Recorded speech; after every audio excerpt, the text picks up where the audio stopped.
big surprise for you.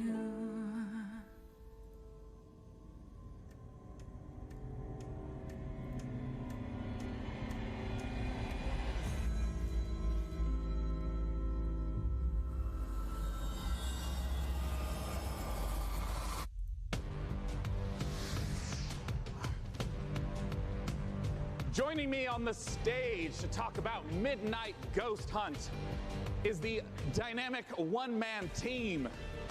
Creative director, programmer, designer, it's Sam Malone! Thank you for having me. Sam, please tell us what is going on in that. What is Midnight Ghost Hunt all about? So Midnight Ghost Hunt is a multiplayer ghost hunting hide-and-seek game. You can play either as ghosts or ghost hunters, like a 4v4 format. I see. The ghosts can hide inside average everyday objects around the haunted house. The goal is to look like harmless furniture, but on the inside, they're not so harmless ghosts as you saw.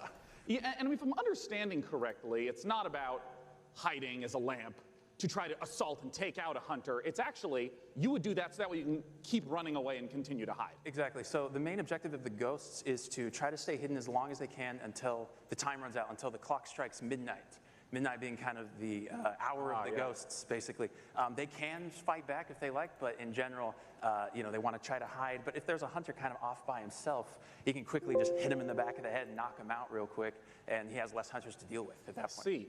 Well, what's the identity of the hunters? I mean, we've been seeing furniture flying all over the place. What are the hunters doing? So the hunters, it kind of can be divided into two different segments. The first part of the game is kind of almost like a detective game because they're sort of trying to figure out where the ghosts are hiding because it's not really obvious at first glance. So they've got gadgets like a footprint tracker, they've got like a radar like you saw, to try to narrow down where in the haunted house these ghosts are hiding, basically. As soon as the first ghost is found, though, it starts getting a bit more chaotic. There's ragdolls flying everywhere, and they have that cannon to really try to smash the ghosts into pieces. So those are kind of the two aspects of the ghosts. I see. Well, talk to me a little bit about the inspiration for Midnight Ghost Hunt. I understand it's based on Gary's mod called Prop Hunt. Right. So that's definitely a big inspiration, but the big twist for us is that the props fight back. You saw the furniture, they hurl themselves at you, they knock you out, they send you flying. So it kind of almost becomes like this action hide-and-seek sort of mashup. You have a reason to be a little bit afraid of the things that you're hunting. So that changes up the dynamic a good amount, I think. And I want to ask about when the clock strikes midnight. We saw the very spooky red color pop up. We didn't see what happens then.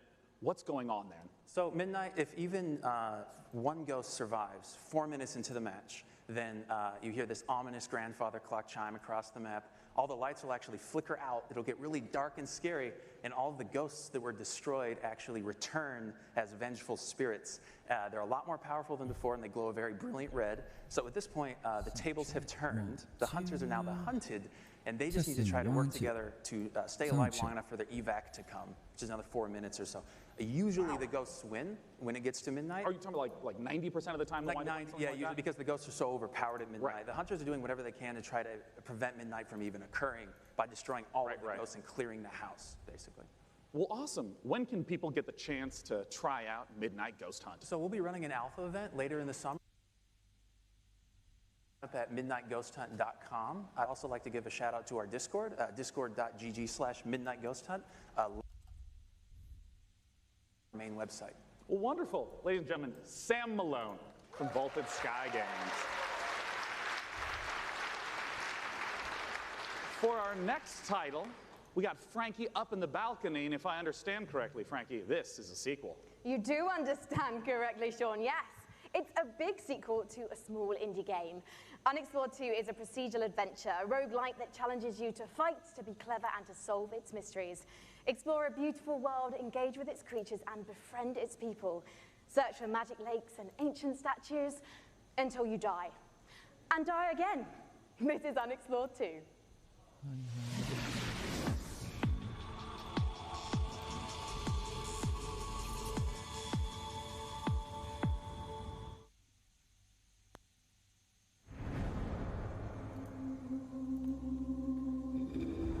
Is it working for you?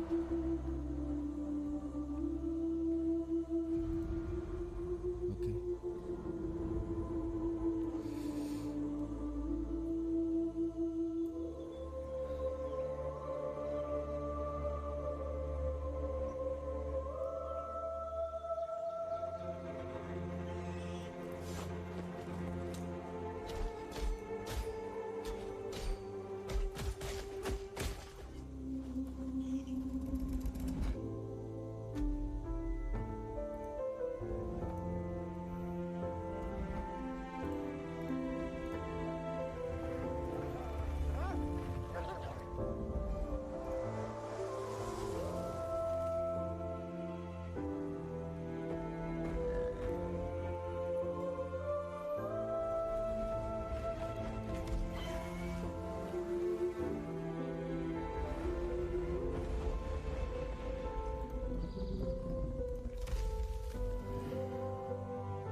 One of the biggest bang for your buck that you can get when building a new rig is investing in a new monitor. And here to talk about a groundbreaking new display is Samsung's Dean Dalcero. Welcome, Dean. Thanks, Sean. What you got for us? Today we're here to announce the new Samsung C27 RG5 curved gaming monitor. Well, let's take a look.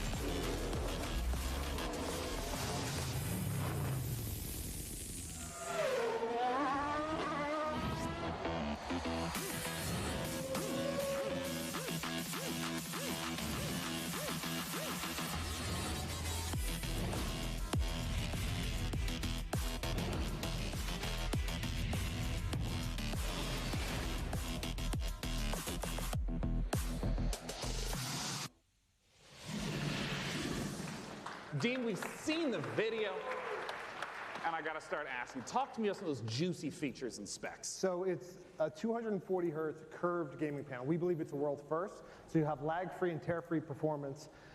And we think that the curve, its 1500 R radius, is going to be a very immersive experience you wouldn't get from a traditional flat panel.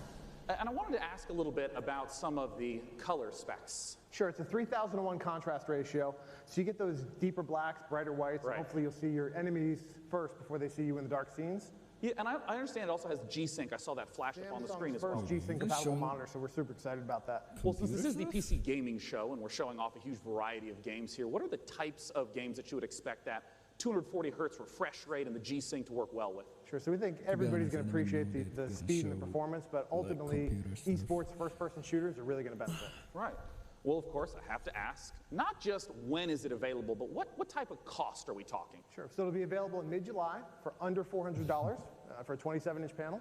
So it expands our gaming lineup to 8 models. Yeah. Because when you said 400, I mean, that's the 27-inch is Right. the $400 mark. Wow. Yeah, so our gaming lineup will be expanded to 8 models, ranging from 24 all the way up to a 49-inch dual QHD. Check out samsung.com/gaming240 or see us in the back of the room for more info. Yeah, that's right. For any of you in the audience, it's there. You can go there for it. It is not 4K. It's not 4K. Not for that price point. Well, I want to let you know that we have all sorts of great presentations and games coming up. Let's look at what's coming up in the PC Gaming Show. Stay tuned for more announcements, trailers, and never-before-seen footage, including Gearbox answers burning questions about Borderlands 3, the next game from Clay Entertainment. Get ready to rip the galaxy a new wormhole in Valfaris, and more.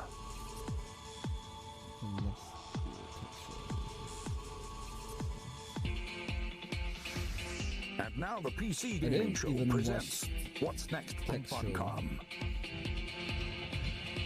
Like the only convention that's in the E3.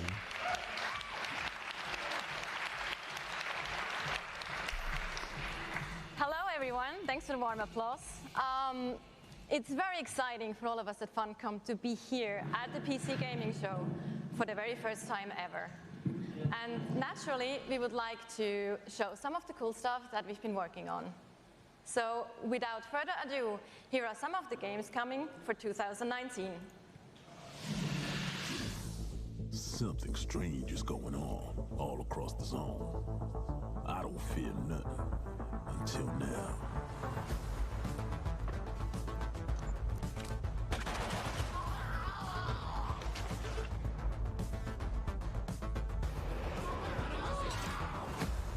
A lot's happened since you've been traveling, Khan. We could use your skills.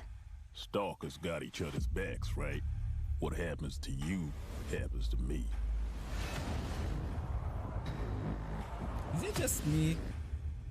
Or the sound actually doesn't sync?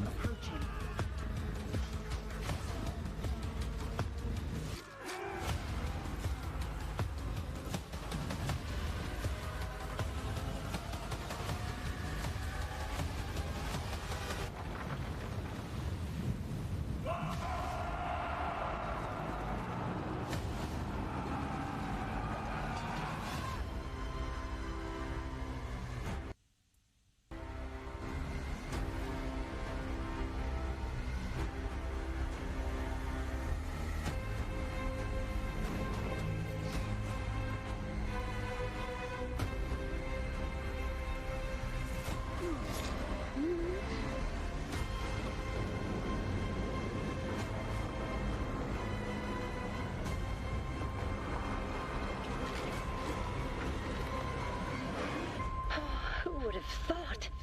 My son, off to fly among the stars.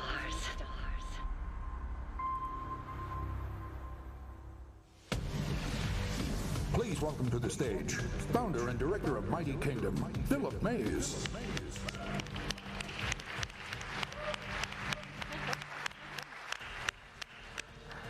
So yeah, at Funcom we've been doing our own games for over 26 years now. But recently we had the great pleasure to be working with some other very talented developers and help them publish their games. And on that note, I'd like to introduce Phil Mays. He is founder of Mighty Kingdom, a studio out of Australia, who has been working with us on something a little different. Thank you, Natasha. So on April 1st this year, we put out a little trailer for something called Conan Chop Chop. And considering the date, it was perhaps no surprise that people decided that that was an April Fool's joke. So yeah, we have a little surprise for you. Check this out.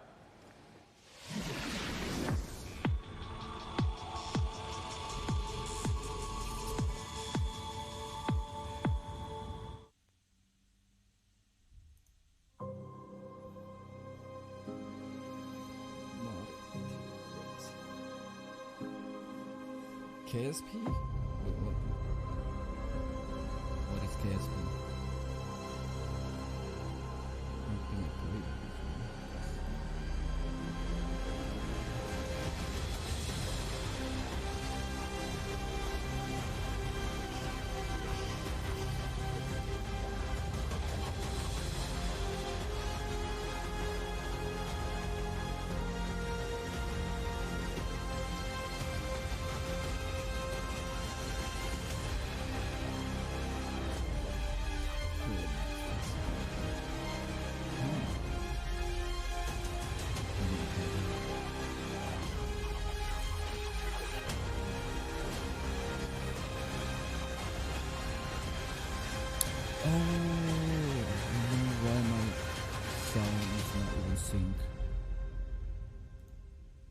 The song actually came from the streamyard So there you have it, Conan Chop Chop. It's a roguelike action-adventure game. It's very real, and it's coming to PC, Xbox One, PlayStation 4, and Nintendo Switch on September the 3rd this year. It's 2019. We also have a playable version here at Hold on, let me just... Give Conan a try, then please don't hesitate to drop by. Thank you. Thank you so much.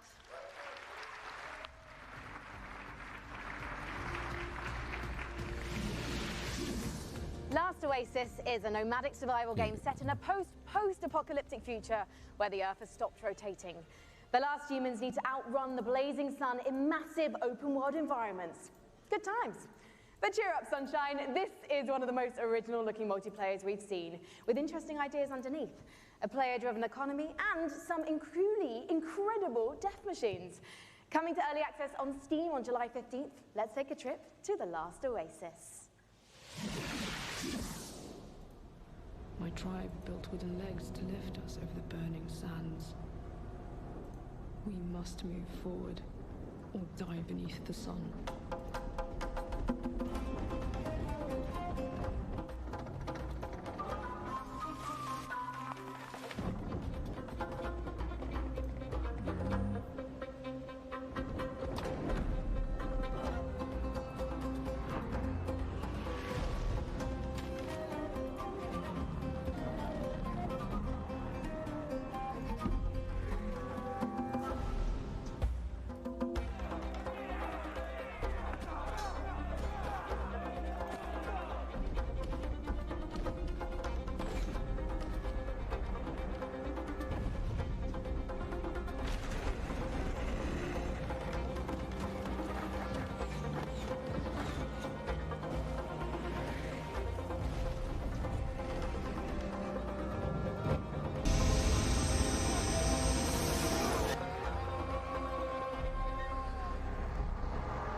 The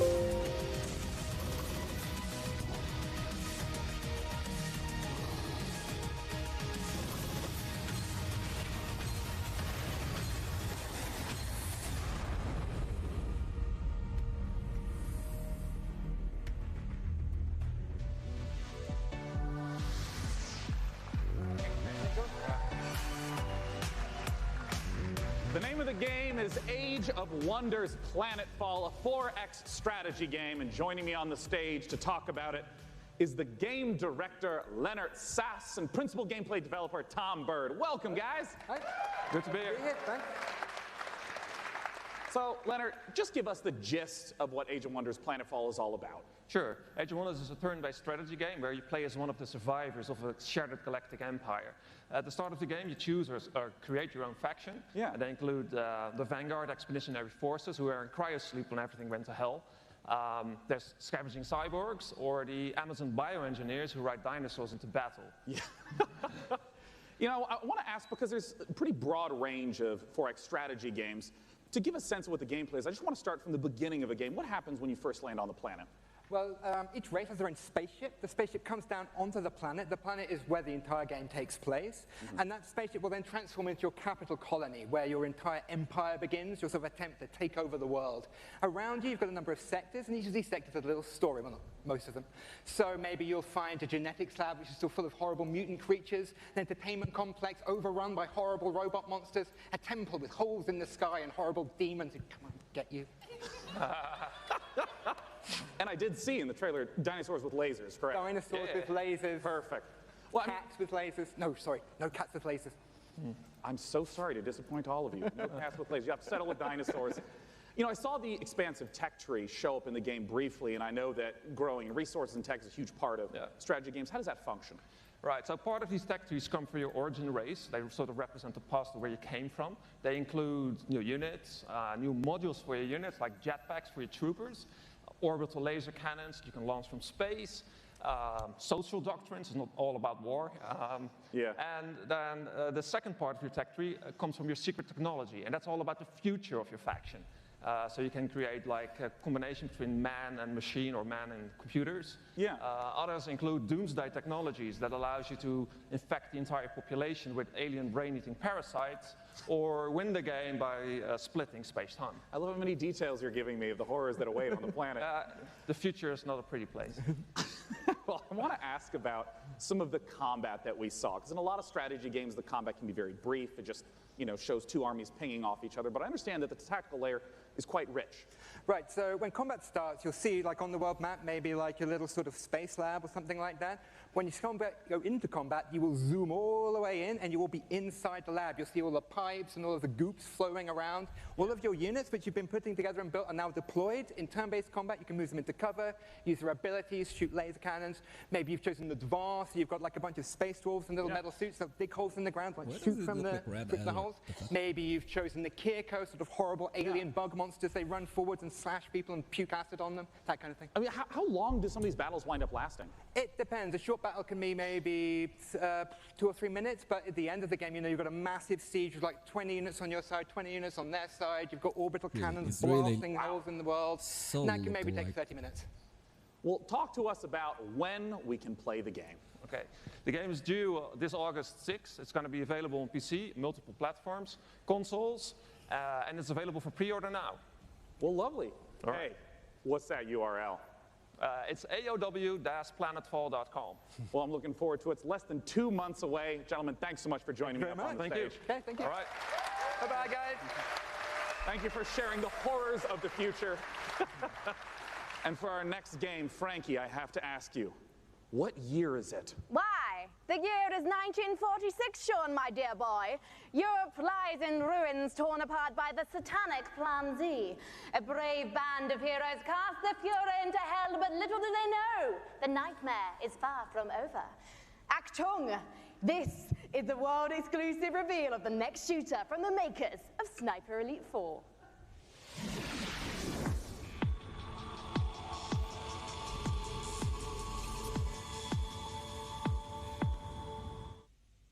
Rated M for mature.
go!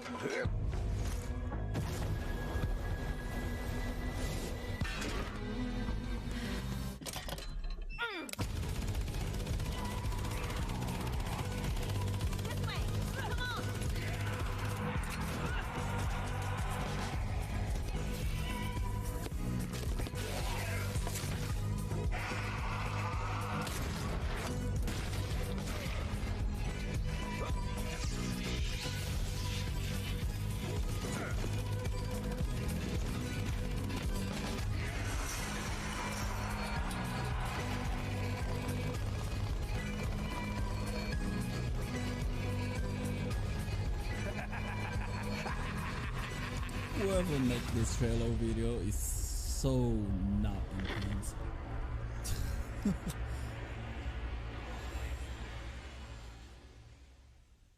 Later on the PC gaming show, a love letter to classic JRPGs. What's next for Warframe?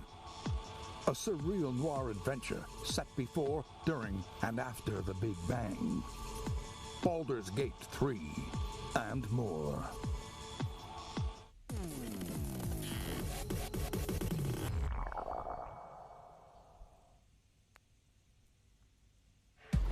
For nearly 100 years, the Root have ravaged the Earth. An unending assault without reason. We are victims to a hatred that we do not understand. This evil will consume our world and the countless worlds beyond. Unless you rise to meet it. A trial by fury and blood. You seek the source of death itself.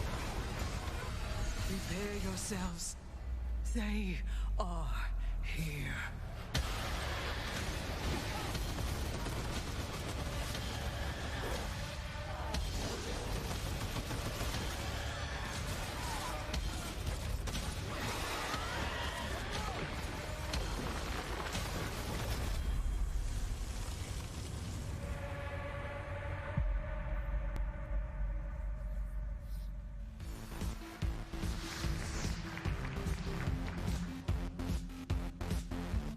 Joining me on the stage to talk about Remnant from the Ashes. In that trailer, we got the chance to see so much new gameplay footage and new environments. Let's welcome the CEO of Gunfire Games, David Adams. So David, I want to ask right away, for those who are unfamiliar with Remnant from the Ashes, what kind of game is it? So Remnant's a co-op action shooter set on an apocalyptic Earth and across a bunch of cool fantasy worlds. And I mean, in that trailer, we got the chance to see a huge variety of different environments. Like, what are these different places? Who's the player in this story? So as a player, you're on sort of a Odyssey-like quest to save the world, and we really wanted to have a bunch of different cool locales that you go to just to experience a bunch of different stuff. And you start on Earth, but it rapidly changes very quickly as you get into the game. And one thing that we've talked about before is that replayability is a huge focus of the game, that you could play through it 10 times and still be seeing new bosses, new monsters, new locations. How exactly does that work? Yeah, I think one of the coolest features of the game is the dynamic generation system. So we generate the maps, the enemies, the quests, NPCs, bosses, everything. You've built those all by hand, right? Yeah, it's all hand scripted, but the system takes all the pieces and stitches it together. So you might play the game and come into work and say, hey, I talked to a giant tree and fought a dragon boss, and I'll be like, I met a guy in a helicopter, an old guy in a helicopter, and killed a tree ant. And we'd have completely different experiences playing the same game. And you just have to keep going through and eventually explore what all the possibilities are. Yeah, you can play the game over and over again to see the stuff. You can jump into your friend's world to experience the content in their world, and that's a big part of the game, just jumping in and seeing what you get. Well, I want to ask about loot, which is, I understand, a big part of the game. How does it function alongside this ever-shifting gameplay experience? Yeah, the loot in the game is all legendary items, and it's tied into the dynamic generation. So if you fight a boss or meet an NPC or get a cool, unique side quest, it generally coincides with a cool, unique item. It might be a boss weapon or a magical item or armor. So if you play the game and you get all completely different events, you'll have different equipment than I have. And in the trailer, I also saw that there were 3 people walking through these, and you mentioned the co-op experience. How does co-op function in the world? So the game's full co-op from beginning to end. You can jump in at any point, and the game's definitely slower paced, more difficult. I mean, you will die a lot in this game, so awesome. There's a huge advantage to bringing your friends to come in there and help you take down bosses or fight off different events or just generally progress through the world. Yeah, well, I mean, as a big fan of Bloodborne and Dark Souls, I'm really looking forward to Remnant from the Ashes. What's the release date, and where can people go for more information? So Remnant's coming out August 20th on awesome. PC and Xbox and PS4, and if you pre-order the game now, you can actually get in early and start playing the game August 16th. Well, awesome. Ladies and gentlemen, David Adams from Gunfire Games. Thanks so much for talking to us about Remnant. And as we mentioned earlier, keep those questions coming. I will be asking on stage the creative director of Borderlands 3 everything you want to know. Doesn't matter what platform you're on, just use hashtag PCGamingShow. And until that time, let's talk about our next title. This one was announced 2 years ago at the PC Gaming Show here. It's a game from Clay Entertainment called Griftlands. It's changed quite a bit in the last 2 years. It's now a deck-building roguelike where you don't just fight, but you also negotiate your way through a broken-down sci-fi world. It's going to be available on the Epic Game Store in one short month on July 11th in alpha. Let's take a look at some of the footage of what you'll be playing.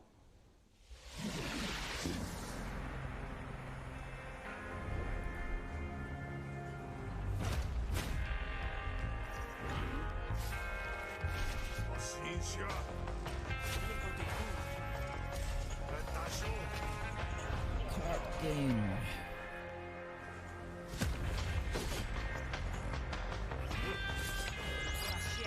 It's time to do it.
Planet Zoo is the latest game from the makers of the brilliant Planet Coaster. Please welcome Piers Jackson and Lisa Borens from Frontier Developments.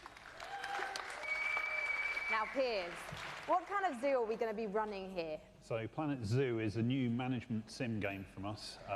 It involves you building and looking after a modern zoo, and you get to look after the most authentic animals we believe you've ever seen in a video game. Each of our animals are unique. They have their own needs, their own desires, and their own behaviors. They interact with each other and react with the world that you build around them.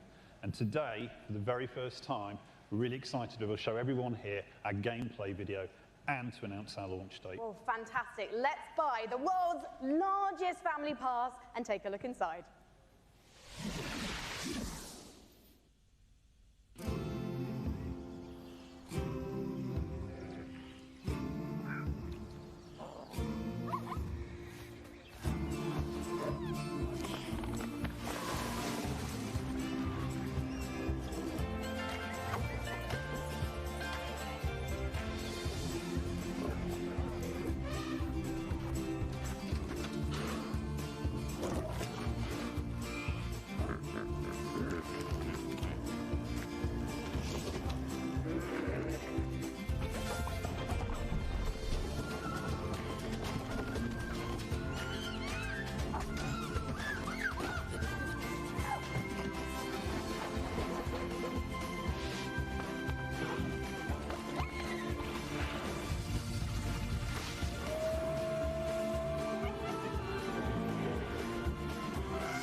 Lisa, I love some of the animal shenanigans here.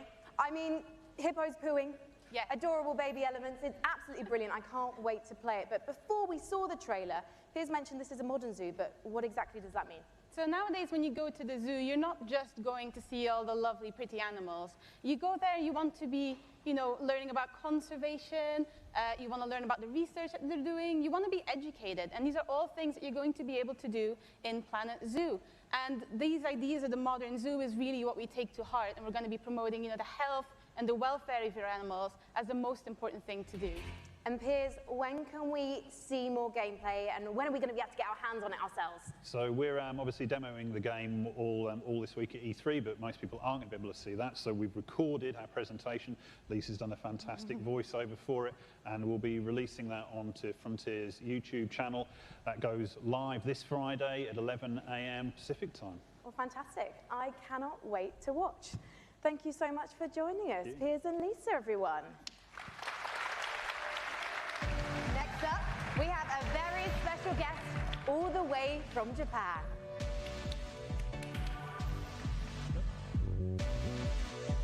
Please welcome to the stage gaming industry legend and Shenmue creator, Yu Suzuki.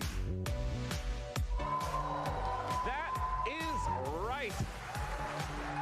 Ladies and gentlemen, joining me on the stage is a legend of Japanese game development. It's Mr. Yu Suzuki. Hello, everyone. In addition to being the brains behind the following games, Hang On, Space Harrier, Outrun, Afterburner, Virtual Racing, and Virtual Fighter, Yu-san also created the Shenmue series, and he's here to talk about Shenmue 3 right now. Take it away, Yu-san. この場に立てて光栄です。I am so honored to be here standing on the stage today. それと20年支えてくれたファンの皆さん、ありがとう。I just want to say thank you to all the fans supporting me for the long 20 years. Thank you very much. Wait. The wait is nearly over. That's right. Let's take a world-exclusive look at Shenmue 3.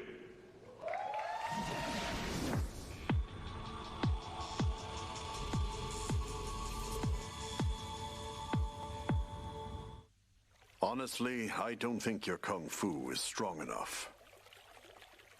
Grandmaster,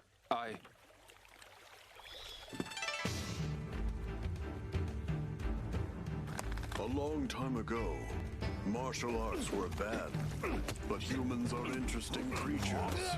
They practiced in secret, away from prying eyes, and became stronger. One even practiced atop this very boat. Non-Tread survived the ban and was passed on in this way.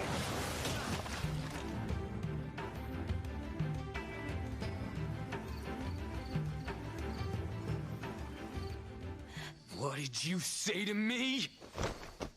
Stop it. They threaten and extort money from shop owners, get drunk by noon, and cause trouble. Everyone in town is afraid of them. They are heartless. Hey, wait right there! Okay.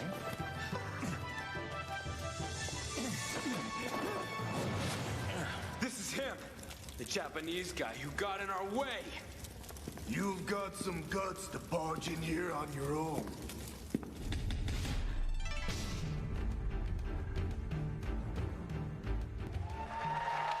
I know so many people have been waiting for Shenmue 3. I would like to once again thank you so much. Thank you, Yu-san, for joining us today. Thank you.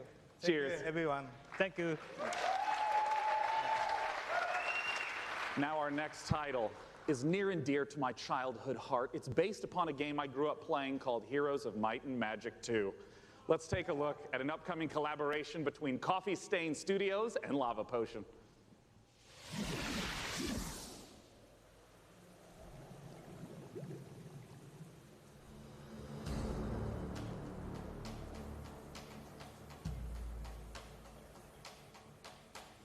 The essence within you, it is who we are. In dead or in living, it's near and it's far. In human and the llama and beasts of the land, it flows through the forest, it breathes in the sand.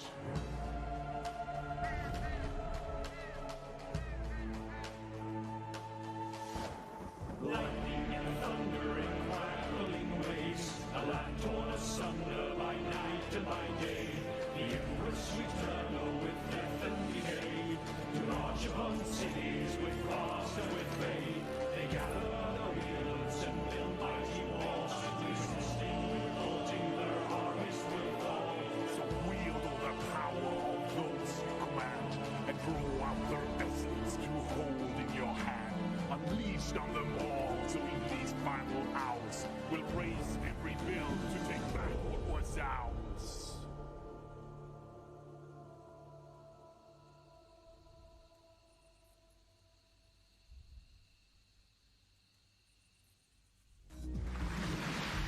The name of the game is Songs of Conquest, and here to join me in talking about it is the lead designer from Lava Potion, Carl Toftfeld. Hey, Carl. Hi, hey, thanks.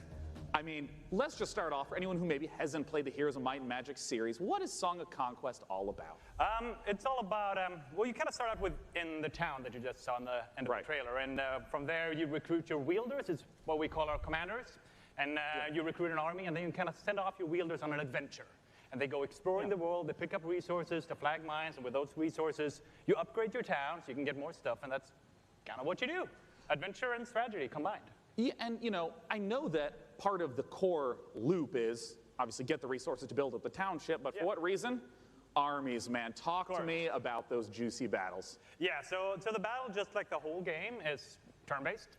So you go into combat, you bring all your troops in, and you start by deploying them, and then all the troops have different stats, like offense and defense and health and so on. And they go in initiative order, and then you slug it out, and it's a bit like chess, but instead of like pawns and bishops, you have like horned wands and face spirits. Great, and griffins and so on. Yeah, and all those things. And well, you know, as someone who just loves the Heroes of Might and Magic series, I know that you have translated a lot of the gameplay elements into Songs of Conquest, but what are some of the modern elements that you're bringing in? Well, there's a lot of it, but I mean, one of them is our magic system. We call it the essence. So basically, in the Songs of Conquest universe, everything has an essence within there. It's sort of like the soul. So your troops, they have an essence. And to do magic, you need to bring the troops with the right essence, with your wielders. Oh, I see. So if you want to like make your troops go faster, you need to bring a troop that has that essence, like cavalry. And maybe to ask a basic question, what if my opponent kills that cavalry? Then you can't do the magic. So. Oh, I see. Okay. Yeah. So if you're fighting someone, you kind of have to like weigh the pros and cons of what to kill off. Like, do you want to destroy their magic or their powerful troops? Where can people go to get more information? And as always, when's it coming out? Late 2020. Oh, it's quite a ways off. It's quite a ways off, but you can go to songsofconquest.com and sign up for alpha, and then you can play earlier. Well, as you know, I'm really looking forward to playing it, Carl. Thanks for joining us. Thank you. Now, our next title is an update to a popular co-op game. Let's see what's in store for Vermintide 2.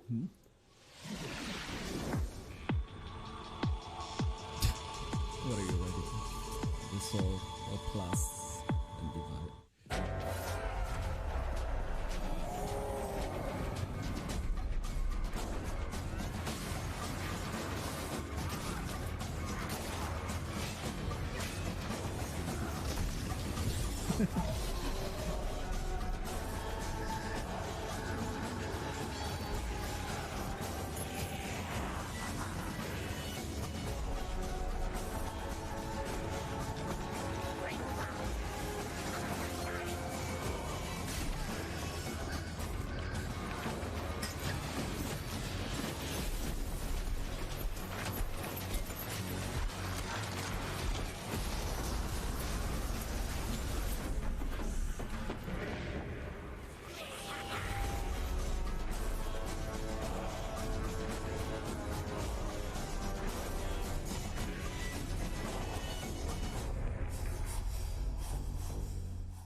You just saw the reveal of the new PvP mode coming to Vermintide 2, which turns the Warhammer Fantasy cooperative game into something even more brutally competitive. It looks deliciously vile, and surely dismembering Skaven is so much more satisfying when you know you're going ham on a fellow player, making him or her cry little baby rat tears behind their computer screen. You can sign up now for the Vermintide 2 Versus Beta at vermintide2.com/versus.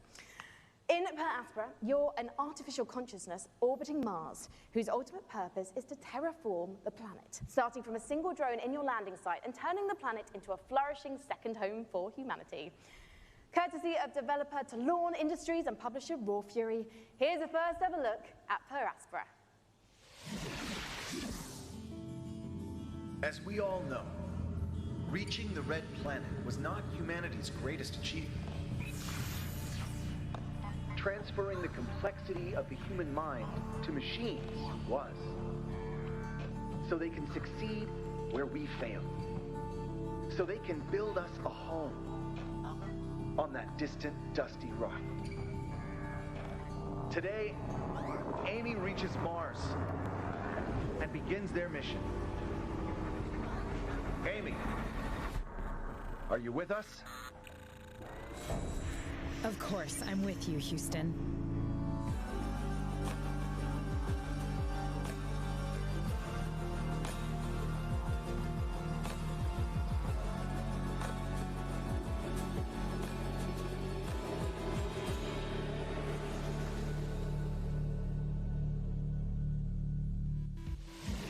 In the Assassin's Creed universe, our next guest sent players back in time to rewrite history.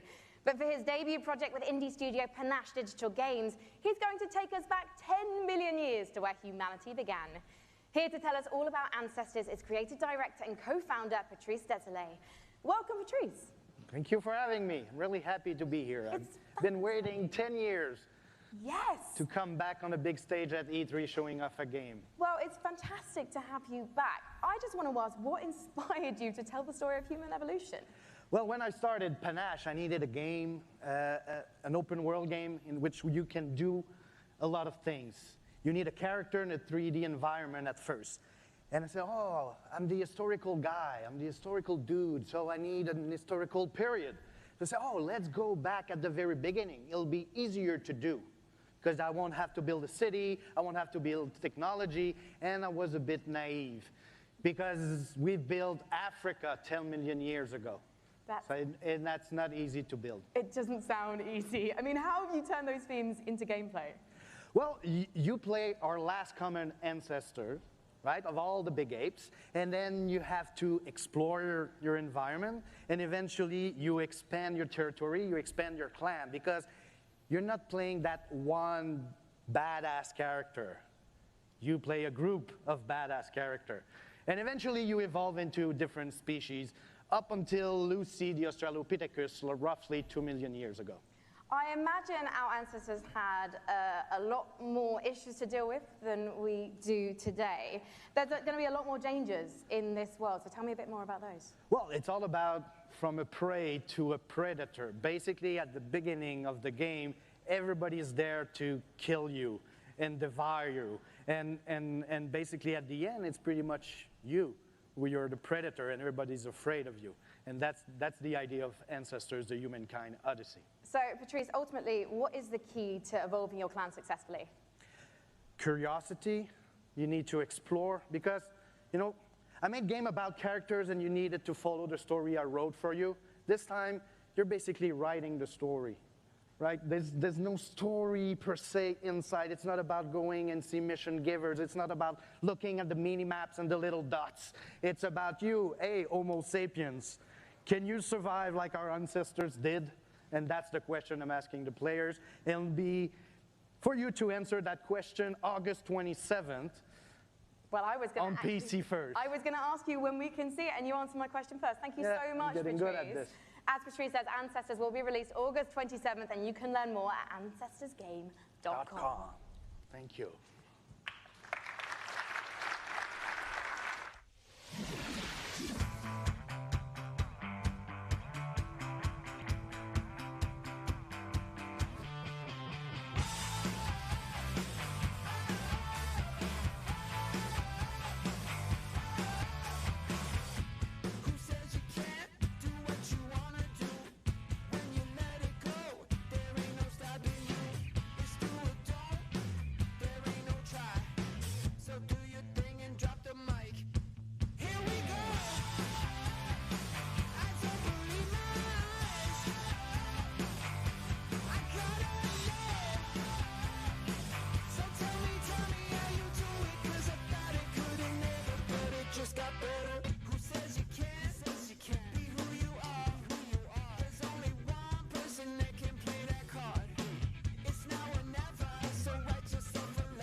Please welcome to the stage Loring Lee, founder and CEO of Dragon Nest.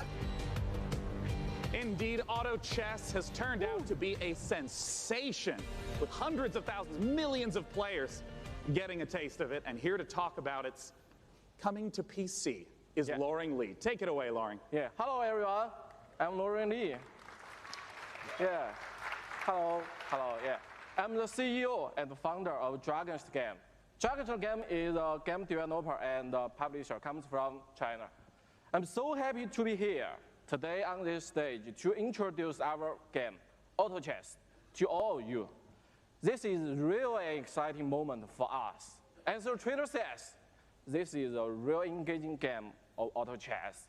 Dragon's now is working with the creator of Auto Chess, Jodo Studio. We are working together to bring auto chess to our world, both on PC and mobile, so that everyone from anywhere with any device can enjoy the same fun of auto chess. Now we are building the PC version with by using the and I don't even game engine of Unreal Engine 4. As everyone knows, Unreal Engine is one of the best game engines of the world. With the help of Epic Games and by the power of Unreal, I believe we can finish our job quickly and efficiently. And today, I'm very glad to announce the PC version of Auto Chess will be coming to the Epic Games Store. I can understand he says Auto Chess.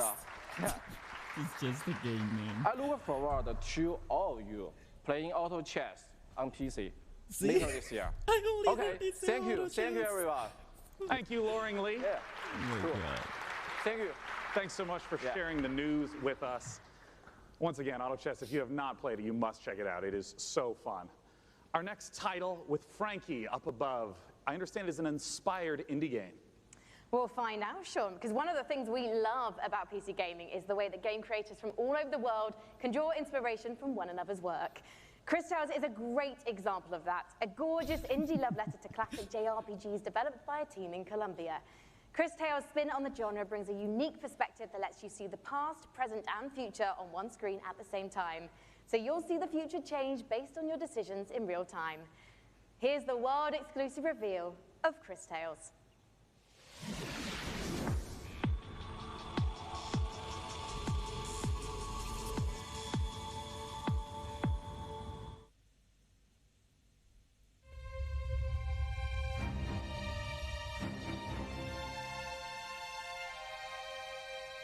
If you saw what was, what is, and what would be. If you knew how it ends, would you change it? Could you make the hard decisions? And would you be strong enough to fight?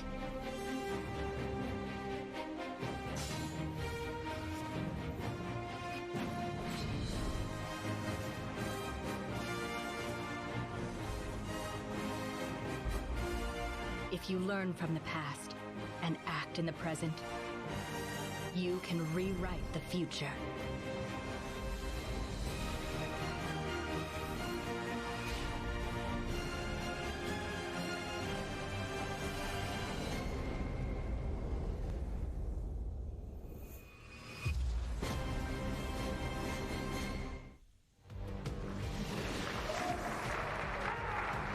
In PC gaming, it's not the size of your weapon, it's how you use it.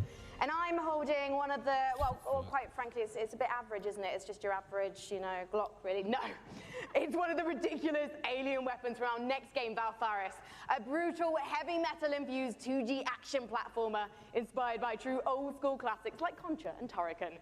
Assuming the role of fearless warrior Therion, players must blast and slash their way through the doomed citadel of Valfaris, overcoming its deadly environments and enemies before challenging the arcane evil at its very heart.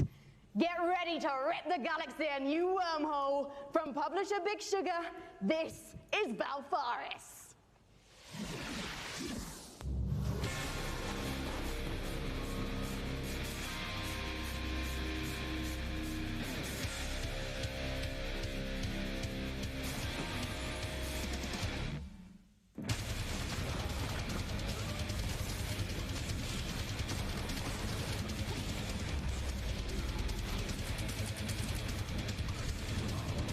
Absolutely.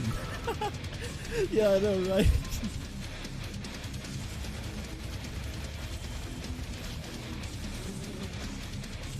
Maybe it's slightly better graphic or Contra.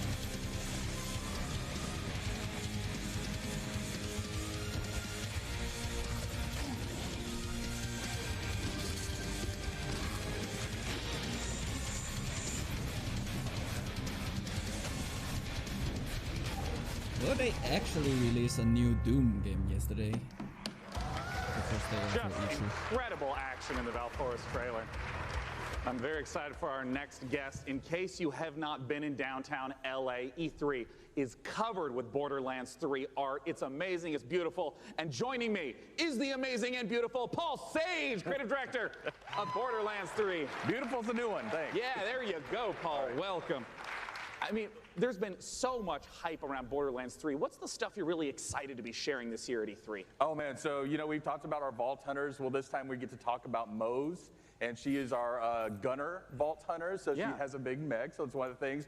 All about loot. We're talking about, the different loot, such as shields, grenades, those things, going to different planets, so a lot of stuff to talk about. Well, I mean, I want to start right off with Mose. Tell us everything you can about her. Okay, yes, I'll tell you everything I can. So Mose, again, like I said, she's a mech pilot. She has this big mech, it's called Iron Bear. She gets into Iron Bear. Yeah. We have multiple action skills, which means that she can equip either a minigun or a rail gun or a flamethrower. If you want to barbecue your enemies, something like that. Oh, so, nice. Mix and match. Yeah, Mose is a terrifically fun character for us right now. Now, we've been excited to be collating a whole bunch of community questions. We're going to break them into two categories. First, there's a whole bunch of repeat questions that I want to make sure we get to right now. One of the big categories is about loot, because you've mentioned having a billion guns earlier, but what can you tell us about some of the other gear, the other progression systems in the game? Yeah, so let's talk about grenades, like one of my favorite things that we don't get to talk about a lot. So in the past, we've had grenades that they've had like one thing. They can bounce, they can stick to different things, This time, we're combining like all of those things. So for instance, the other day I was playing and I threw a grenade, and that grenade had a bounce, it would stick, an explosion would come out, and the grenade would fire guns as it was going through, right? So we have like a ton of different grenades that are in there.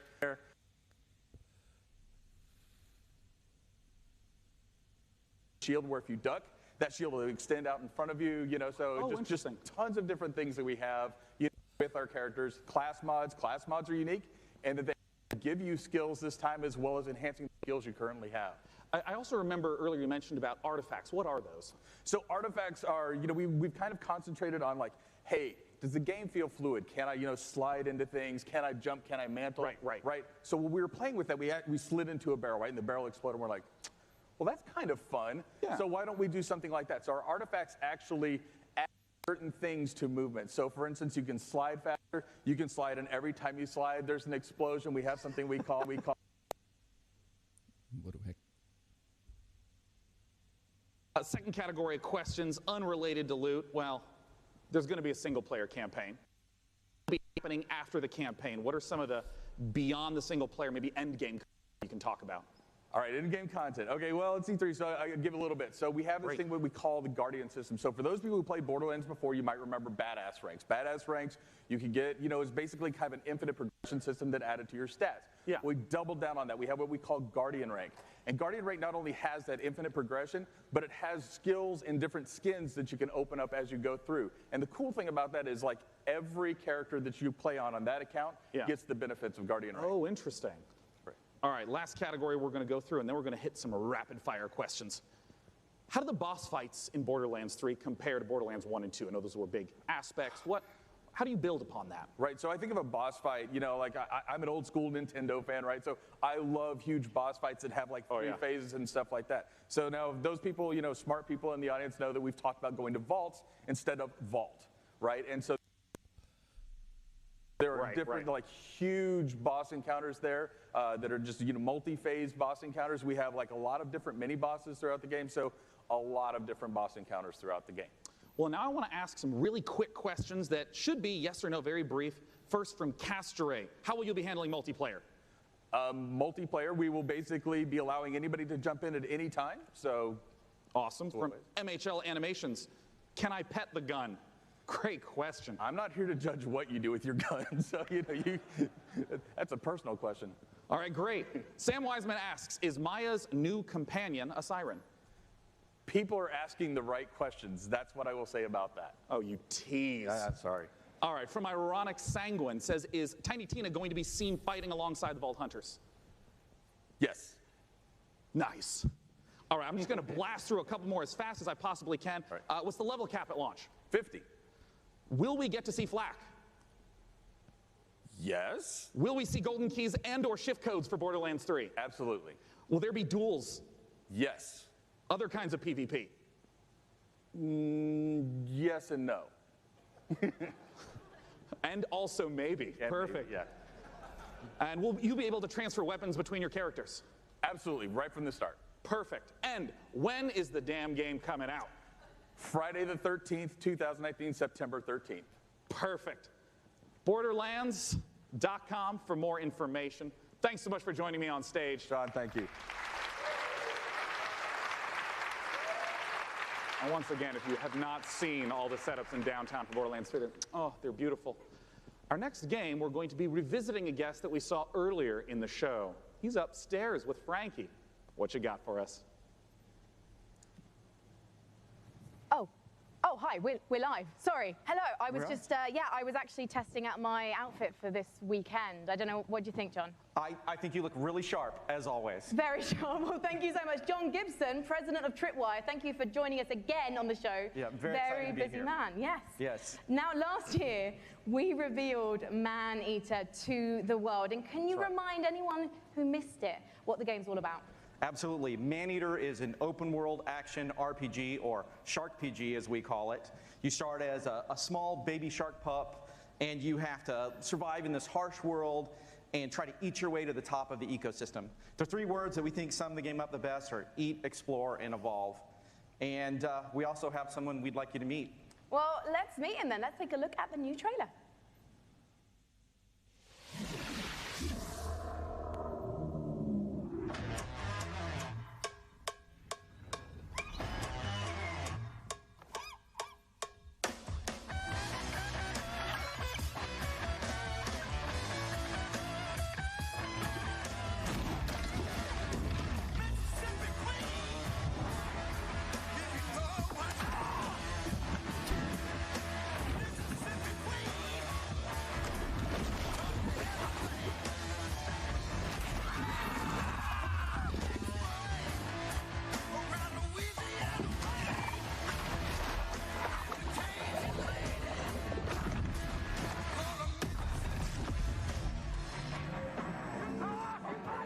Come any closer with that camera, we two gonna tussle.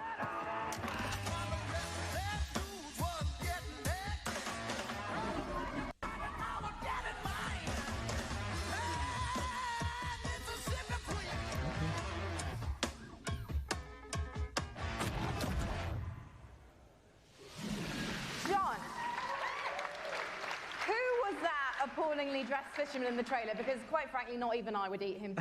That was Scaly Pete. And Scaly Pete's the villain in this tale. Pete is a best fisherman in the Gulf, the best shark fisherman, or he'll tell you he's the best shark fisherman. And he disfigures our baby shark at the beginning of the game and does some really nasty things. So he's not a very nice guy.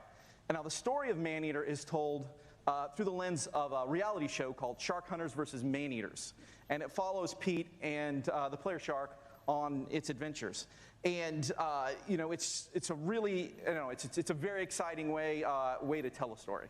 And based on that trailer, to be honest, John, it looks like your main goal of the shark is to just bite everything. Yeah, there is an awful lot of man-eating going on in this game. That is the name of the game. And but we'd like to think of the game as a shark-tastic fun action game. It's like GTA if you were a shark. But there's there is more to the game than just eating. So we spent a lot of time moving through the water, breaching out, and adding abilities to go up on the beach for an afternoon snack. There's a lot of exciting things that you can do in the game. And you mentioned before it's a Shark PG. How does that progression system work? So there's three facets to the Shark PG elements of the game. There's growth, there's life phases, and there's evolutions. So growth comes about through eating things, nutrients, people, whatever you can find. And that's kind of like your XP in the game. That allows you to level up, your shark will grow a little bit, you'll get more powerful.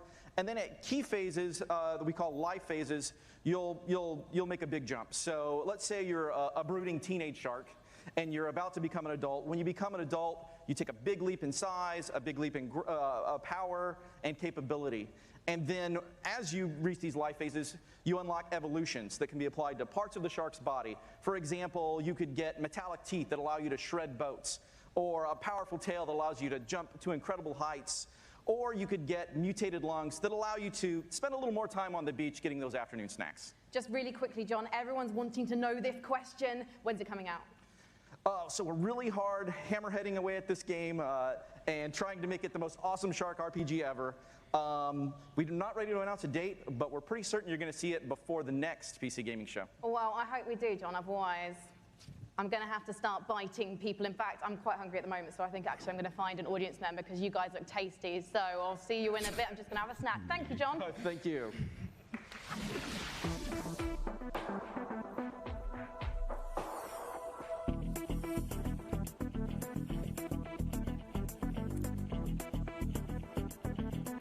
Another gaming chair. Great.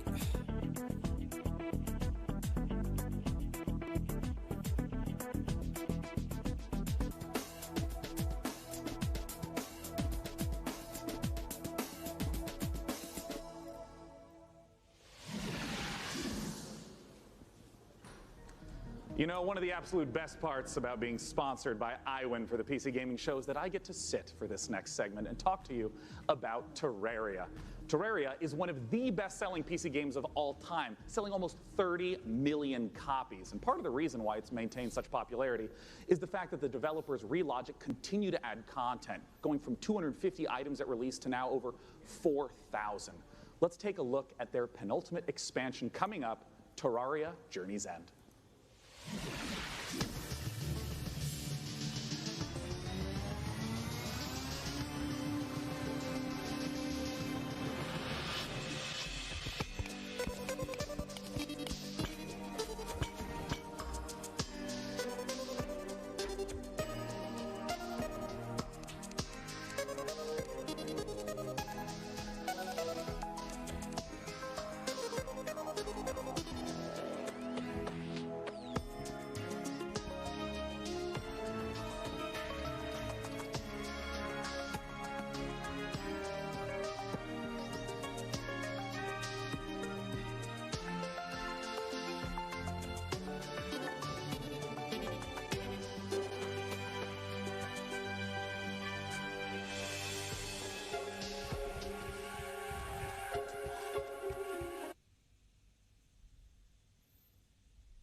The next title that we're going to be looking at is a game that is the spiritual successor to Her Story.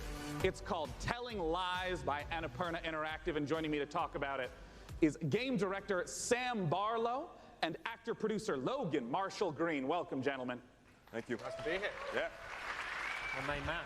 Now, if you haven't played Her Story, you totally should. It's fantastic. I want to note, it is a game where you watch live interactive video in order to uncover what happened with a murder. What is it that's going on in Telling Lies? What's the premise? So, like Her Story, Telling Lies is a game in which you watch video footage to piece together a story.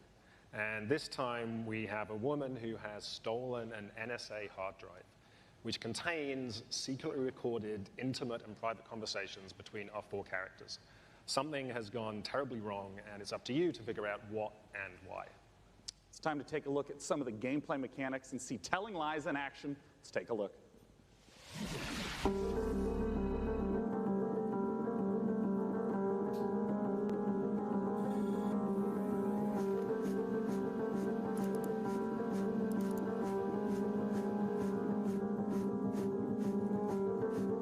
Once upon a time. It's late. I gotta get her in the bath. I don't love you and I don't miss you. You already know too much.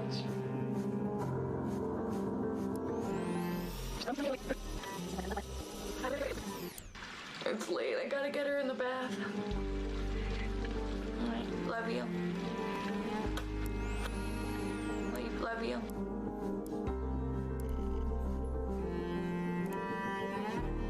I've only ever been in love once. It was with a girl I met when I was 18, but I was too young and naive to handle it properly. I guess I still carry a torch for it, which makes me an incurable romantic or underdeveloped emotionally. I'm a loyal friend.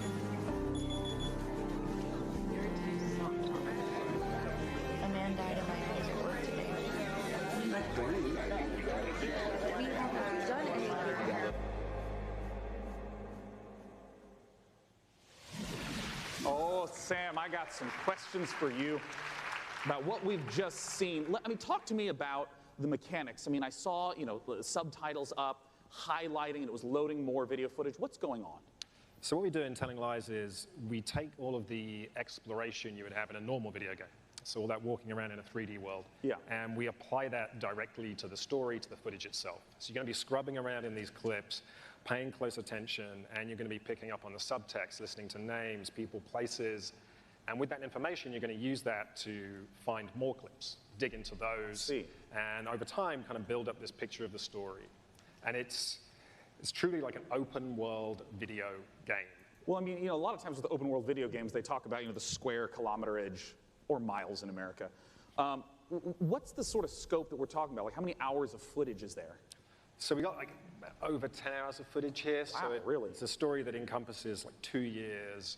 What I wanted to do with this one was, like I say, really embrace this idea of it being an open world game. You're free to explore and follow your curiosity. Just lose yourself in this story, all the characters. It's this huge, messy, colorful story that we're trying to tell. Well, I'm curious, Logan, as a performer in this kind of game, what is it like to actually try to have all the layers in there for each performance, also not knowing when a player is going to be seeing the specific footage you're performing?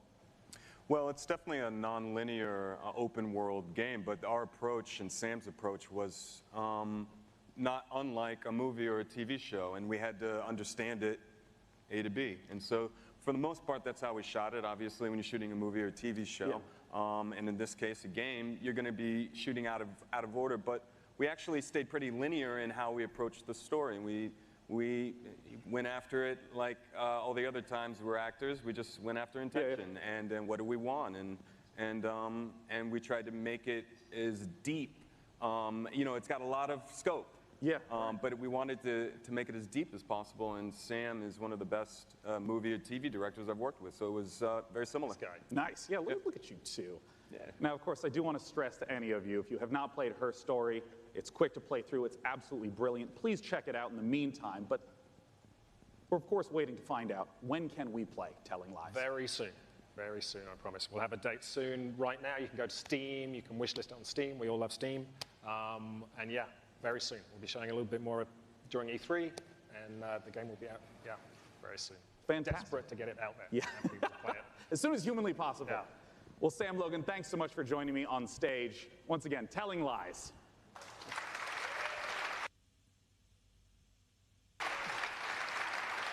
Now, up on the balcony, Frankie's going to be talking to us about a game that my friends, year after year after year, keep telling me I have to play because of how much they've improved it. Frankie, what's going on with Warframe? Well, one of my favorite parts of last year's show, aside from being upstaged by a giant duck, was getting a glimpse at the future of Warframe. And here with the latest look at the next expansion to the universe is Space Mum Rebecca Ford. So, chat, behave yourselves, please, because Mother's here. Now, Rebecca, what are we about to see? We're going to take a look at an amazing trailer that our team has put together. A lot of our players have been waiting a year for a look at what we've been calling Railjack, so it's about time to, see what we've been doing. Yeah, let's take a look.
you. Rebecca, it must be so exciting to know that the fans have finally seen it, and you're clearly going all in on the epic space combat. So tell me about the new stuff that players are going to be able to experience. I wasn't shaking before we started talking, and now I am because it's real, because, you know, Empyrean is what we're calling codename Railjack. It's basically taking the space ninja part of Warframe, sending it back up to space, bringing players that squad gameplay they know, taking the enemies like the Corpus and the Grineer, giving them their own Railjack to essentially explore the solar system with and take down the bad guys. And when are fans going to get to see more? Well, TennoCon is in London, Ontario. It's July 6th, and you can come watch it online on Twitch. We're going to be showing a lot more in our keynote for what Empyrean is going to be. Well, today I'm getting a feel for the suit, so what's the deal with that sweet-looking Necros Prime? How do I get my Tenno arms into it? I cannot say that on live television, but, you know, there are ways. But yeah, you just have to link your Warframe account to your Twitch account. If you watch 30 minutes of our Tenno live show, you can get it, but hopefully you stay for the whole hour, because we got lots to show. Well, thank you so much, Rebecca, and good luck with TennoCon on July 6th. Thank you. Okay, now we've seen some amazing stuff today, but nothing quite so gloriously strange as our next game. Developed by Brooklyn-based studio Feral Cat Den, it's an existential base chat odyssey set during the Big Bang. Yeah, it's actually blown my mind learning about this one. Buckle up, everyone, because we're about to get bonkers with Genesis Noir.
Genesis Noir, just beautiful, stylish art.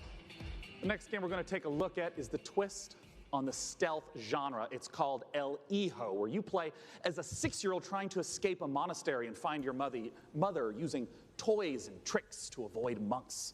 Let's take a look at this gorgeous spaghetti western-inspired project from Studio Handy Games.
El Hijo, once again, is the title of the trailer we just saw.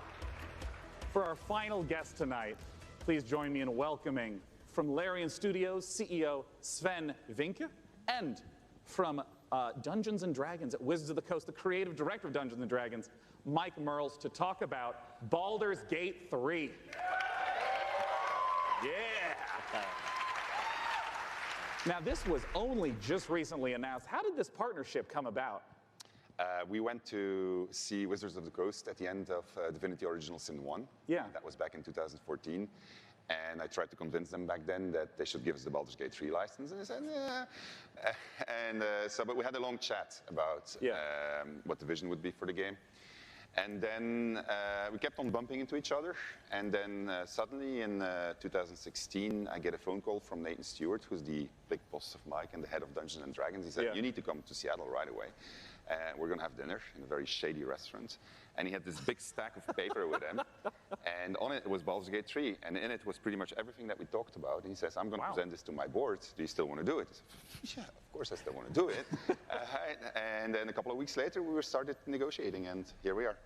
I mean, what does the Baldur's Gate franchise mean to you, Mike? Oh, to me, it's the crown jewel of D&D computer games, right? I mean, for me personally, Baldur's Gate, the original one, was finally I had the chance to actually play a D&D campaign rather than having to run them for all my friends.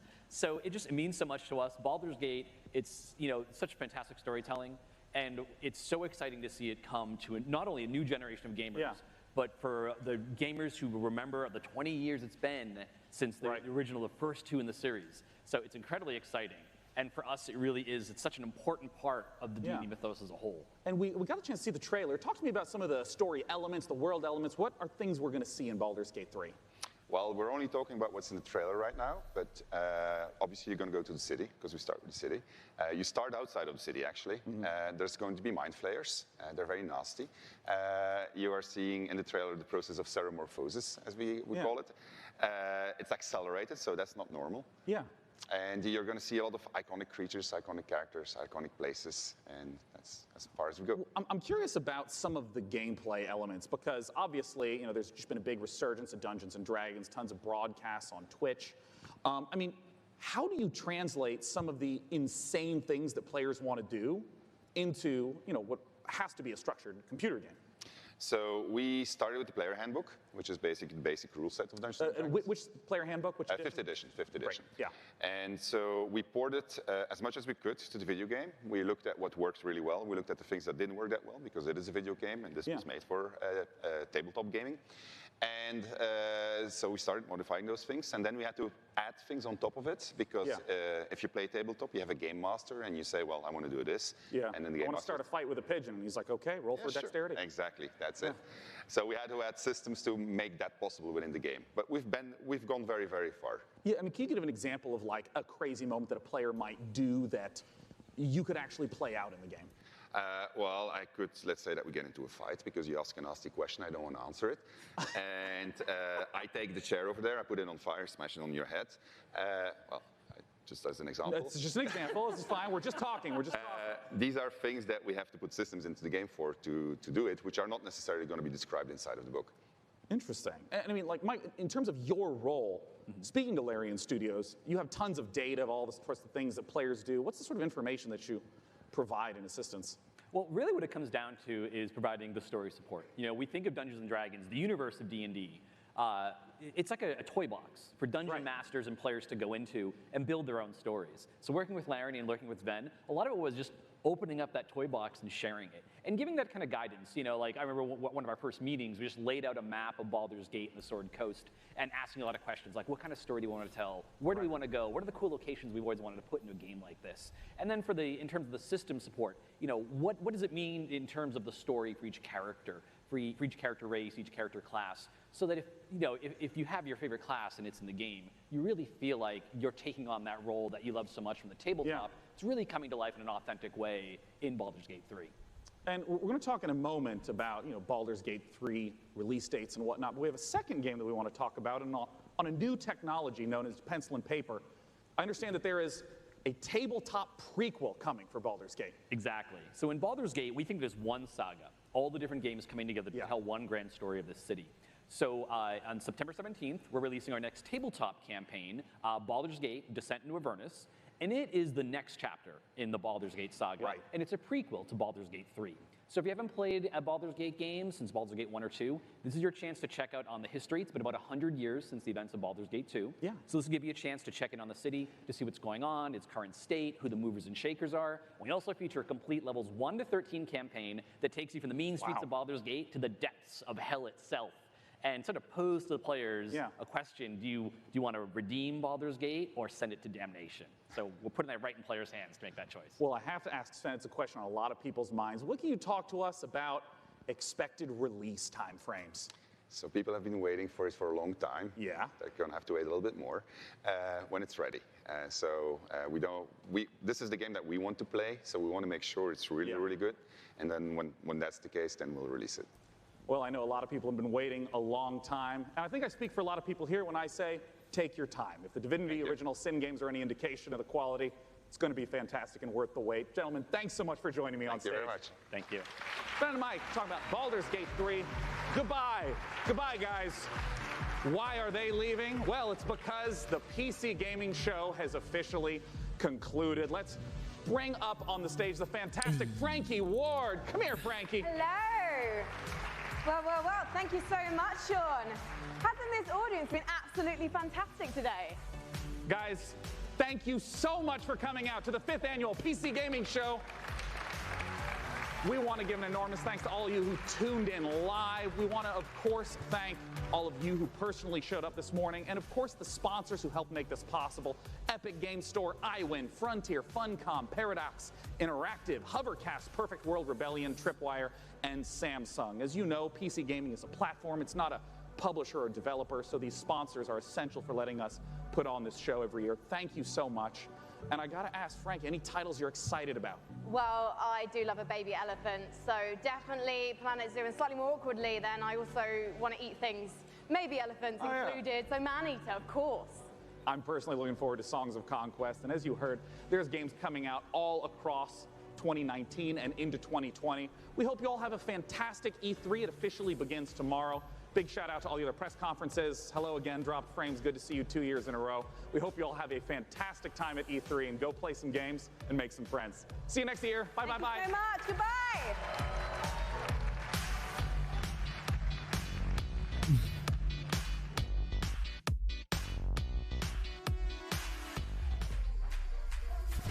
Think she can't get a last-second clutch? Watch this. Think he can't carry his team while streaming in high resolution? All the while recording a once-in-a-lifetime win? Watch this. Think leveling up only happens in-game? Watch this. On Intel Core i7, they'll rise to every challenge. Now it's your turn. Game, record, stream without compromise on Intel Core i7.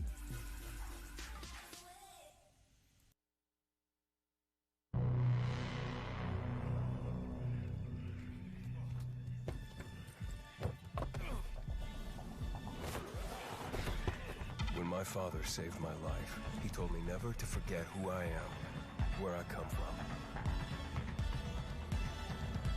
But in this place, nobody even wants to know my name. Getting attached is deadly.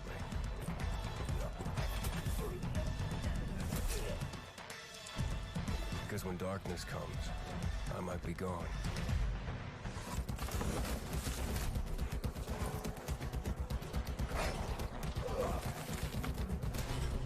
Virus tore society apart, but I won't let it turn me into an enemy.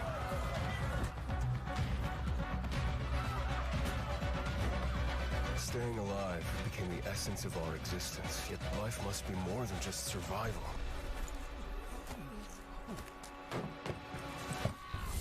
Every day, the disease tries to crush us and make us forget who we are, but I keep fighting.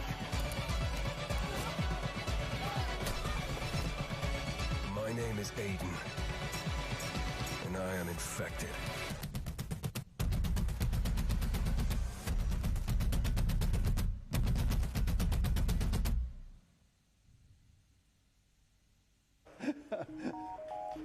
Hell yeah!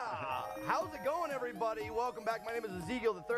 I'm here with my boy DJ Weed, but I'm also joined by Adrian and Chris. from Techland, and we're going to be talking about Dying Light 2. And let me just say, that trailer is bonkers, man. Thank you. I love it. I absolutely love it. I love the first one. They had so many great things, so many new and innovative things that I was looking for in action zombie-ish kind of games for a long time. You nailed it the first time. What do you got for us now? Well, today we introduced the new hero, Aiden Caldwell, who is an infected in the city where everyone is infected. Which, by the way, when the trailer first played, I was like, no, I don't think I didn't hear that right. Like, did he just say it was? I think I even turned to Zeke, like, did he just say he was infected? Yeah, he's infected. I like and that. It's not just the narrative element; it's also a gameplay element. He's infected. I can't tell you too much about that, but not only his parkour skills and combat skills would make him a powerful hero for the journey during the night.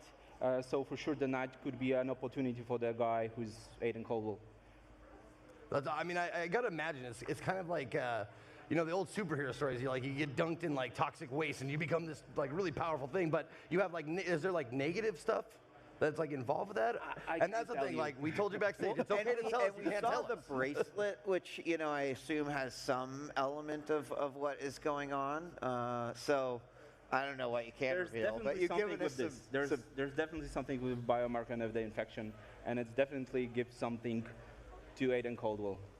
Okay. So there's so many questions. Like I asked Twitter, I was like, hey guys, what do you guys want to know? And I just got bombarded. And I just want to let you guys know right out of the gate, there's a lot of stuff that is going to be surprise. Okay? Yeah. It's a lot of stuff that we can't touch on, but one of my favorite things in the game is the weapon system, the weapon crafting and stuff. Is there, like, I'm sure that's going to be in the game, but can you tell us if there's going to be like some new stuff? Well, there'll be a lot of new weapons in the game. For sure, the weapon crafting will be a bit reworked because we changed the combat in Dying Light 2 into the way it's more tactical, the way it's more giving you more satisfaction in certain bits, certain moments. So the weapon crafting fills the gap, and it creates a lot of emergent situations that create the satisfaction moments. Yeah, it will be more complicated and more complex, so I guarantee you won't be disappointed. Very cool, very cool. One of the things that I really like about, or I like about video games in general, is the difficulty. In the beginning, when I first started the first game, it was just run. Can you speak to like the gameplay arc with this? Because it seems like he might start out like a badass, but am I wrong about that? I can't tell you too much about that. Okay. The thing is that Aiden Caldwell is entering the city at the beginning of the game, almost at the beginning of the game. So he's not from the very beginning in the city, and he's not infected from the very beginning. So it probably covers some of the answers. Okay. Like I said, totally fine if you can't say stuff, but I have to ask these questions. Yeah. The hard-hitting, journalistic questions. Co-op? Question mark? There will be co-op. So you can play entire campaign, entire story from the beginning till the very end with your friends. It's up to 4-player co-op like in the first game. Some of the new elements will be introduced very soon about the co-op and about the multiplayer elements of the game, but right now it's confirmation that the co-op is there. Can I ask a couple questions about when you dropped a lot of the information around this sort of the city that is living and based off of your decisions, then is it the peacekeepers they could react differently to you or what is happening or saving a citizen, et cetera. I'm curious if you can talk at all about how this new character Aiden now, and what arguably has to be an interesting thing within this world to be infected and keeping that a secret, et cetera. Is that also going to be playing into like some of the decisions and how people or different organizations might be reacting to me in the game? Yeah, it plays a pretty big role. One of the big pushes with Dying Light 2 was to sort of like really focus on choice and consequences, and like working on like RPG games in the past, it's really easy to do that with like human interactions. Right. But what's really impressed me about Dying Light 2 is the sheer amount of environmental reactivity that may occur as a result of your actions in the game. And really, when I saw the first few examples of it, I'm like, Adrian, you got to be freaking kidding me. He's like, no, wait, watch this. It's really empowering for a player. Yeah, I mean, That is exciting overall, too, because it means that when Zeke plays and I play and we start talking about it, it's like, well, no, wait a second. That didn't happen. It's like, well, I made these decisions. And to me as a player, that is also interesting because I tend to be a good player on the side of like maybe chaotic good, but more good. And when you get put up with those even more difficult decisions and you don't know what effect that will have, like on the ripples on the world, that's super exciting. Yeah, one of the big goals is actually have the players sort of like discuss their experiences and how their gameplay has been different in each playthrough, and then share it online and talk with each other and share their experiences. That was also a big part of it. Yeah. And when you talk, like you actually mentioned each playthrough, can you talk about like the replayability factor? Yeah, you can finish the game without seeing 50% of the content even. So really, when you play again, speedrunners, are you listening? That's a challenge. So the cool thing is like when you're playing again, you know the consequences based on your previous choices. So now you can turn left, turn right, and play it differently, and the world will look different. So it's a super exciting motivation for playing this game again, especially if this is the action game, and a lot of choices have the tremendous influence into the game world. So the scale of the consequences is super high. Sometimes it's really like from movies, like disaster movies with 2012 or something like that. Like apocalyptic choices. I like the sound of So if this. you play it differently, you're gonna see different things. So it's very much connected with Dying Light. Will we as players know the weight as we're making some of these decisions, or? Yeah, actually, the way the choices are framed, it's always fair to the player to let them know what the stakes are. But then sometimes, I guess. Yeah, it kind of helps. But then, like, we dump a crap load of pressure on the player at the moment when they make the decision. So you know what the stakes are. You've got limited time to decide, and there are pluses and minuses to each one. But we want players to be able to make those difficult decisions, and then also be like see the results of those in the game world. Awesome. Yeah, but the thing is that we were working a lot on those choices to make sure that we won't lose the DNA of Dying Light 1. And it's for sure the action game. So this thinking aspect, what to pick, the A or B or C or D, it's not like in strategical game where you really need to think a lot.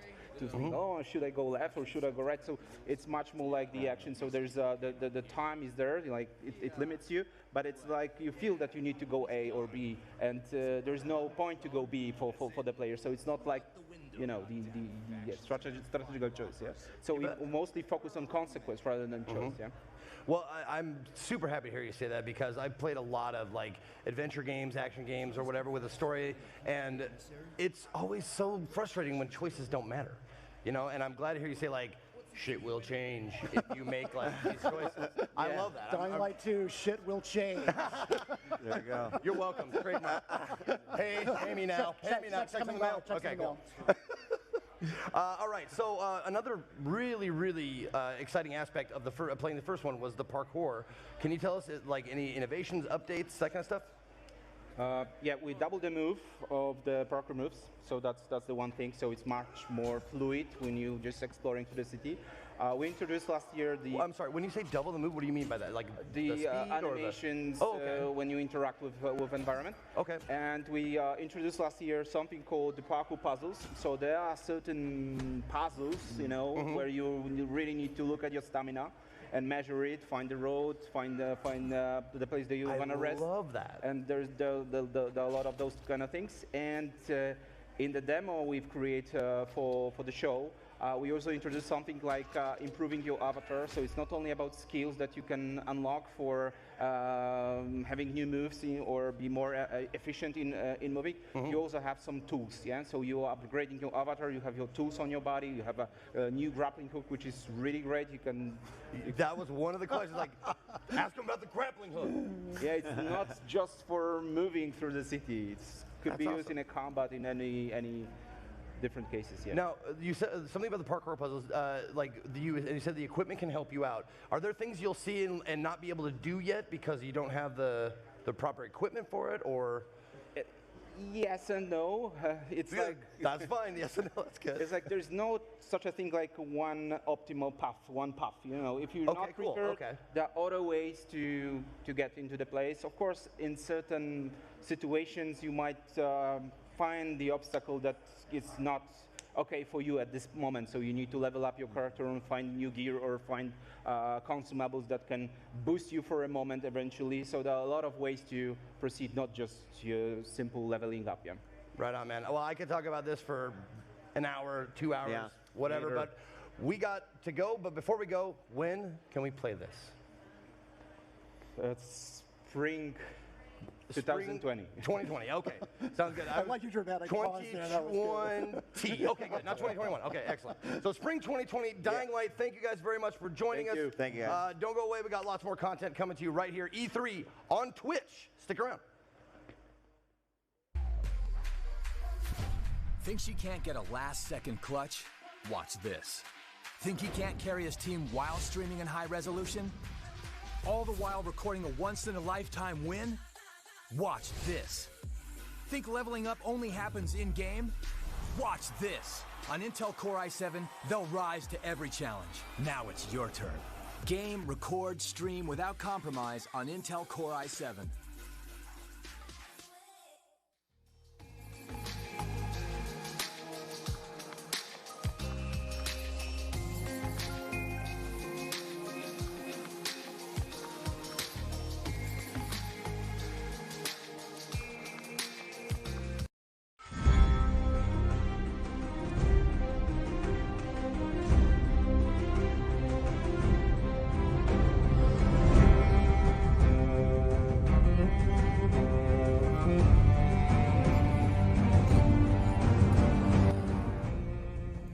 Off the stream first, seems there's nothing update until like what, 4 o'clock?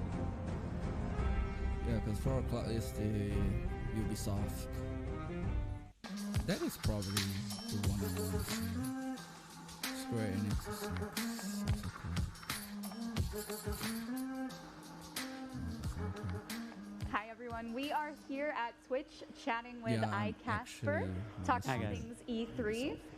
Tell us about your E3 experience so far. Oh, it's been great. I mean, it's day 0, I might be technically day dead. 2 for the broadcast, but it's been Cool so stream much fun again already. We later. had all the conferences Let's see how yesterday, this the goes. Xbox E3, as well as Devolver Digital. That one was, they're always the weirdest one, but it's always the best one to watch, and I got to see it live, so it was actually a lot of fun. Oh, I'm so jealous. I wasn't able to be there. Oh, no, it was fantastic. They had like this immersive interactive art area, so we got to see the exhibit as well. Lots of creepy things, very Devolver-esque.